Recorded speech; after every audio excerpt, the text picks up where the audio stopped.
Ambassador John Herbst, the US Ambassador to Ukraine, now Senior Director at the Atlantic Council's Eurasia Centre. So, you heard, I'm sure you were listening closely to what Matthew Chance was just saying.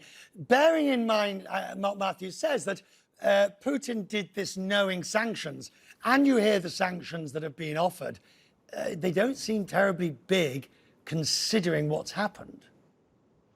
The sanctions are not big, but I don't think they're the main event.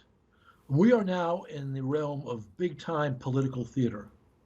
Putin has resorted to this annexation because his troops are failing on the battlefield.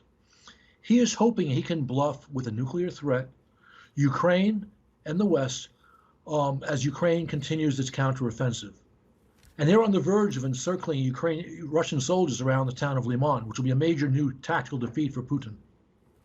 Putin's hoping his nuclear threat will do what his troops in Ukraine cannot do, which is stop Ukrainian forces. I believe he will fail in that effort. The United States has responded strongly to the threats of nuclear escalation, and he really cannot afford to use nuclear weapons, although we can't rule it out. Right, but what about all the other heavy armaments that he has, that arguably the bigger missiles that have not yet been deployed? He's deployed just about everything he's got short of weapons of mass destruction, but not as fully as he might. We have seen in the last week or two greater Russian concentration of fire on Ukrainian infrastructure, and more of that may well be in the cards. But that's not going to impact in any significant way the battlefield. The Ukrainian people understand that if Putin wins, they will be subject to the torture, to the rape, to the abduction of children, which has characterized the Russian occupation of Ukrainian territory. Right, but this idea of the four regions now being sovereign Russian territory, it obviously advances the argument that any attack against that is an attack against against Russia.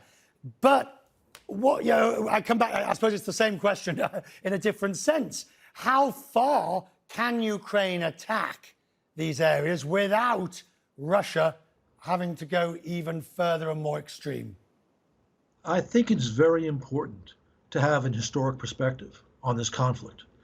Russia declared Crimea Russian sovereign territory over 8 years ago. Ukraine has conducted several strikes on Russian sovereign territory, over which Putin extended the Russian nuclear umbrella. Russia did not respond with weapons of mass destruction. So we should not assume if Ukraine continues its counteroffensive, and it will, and takes back additional territory. And as I just mentioned, Liman will probably fall in a very embarrassing tactical defeat for Putin in the next couple of weeks. So, yes. I just want to get one quick point in. Last night I was in Warsaw, and one of obviously the Polish people have been doing such a phenomenal job in terms of humanitarian assistance. But one of the big problems is, as winter comes and prices go through the roof, and suddenly lights are being switched off and heating's turned down or off completely. How worried are you about the European citizens, if you will, willingness to forbear the hardship over the winter? I was very concerned about this 4 months ago. I am much less concerned today. 70% of German people say that even with higher gas prices, Germany must retain its support for Ukraine. And Germany has been kind of a weak ally on the Ukraine-Russia issue historically.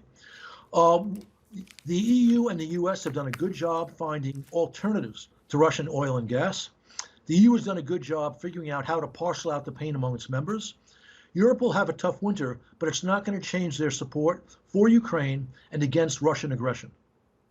Ambassador, I'm very grateful, sir. Allow me to wish you a good weekend in very difficult circumstances for one and all, sir. You too, sir. I'm grateful for your time. Thank you.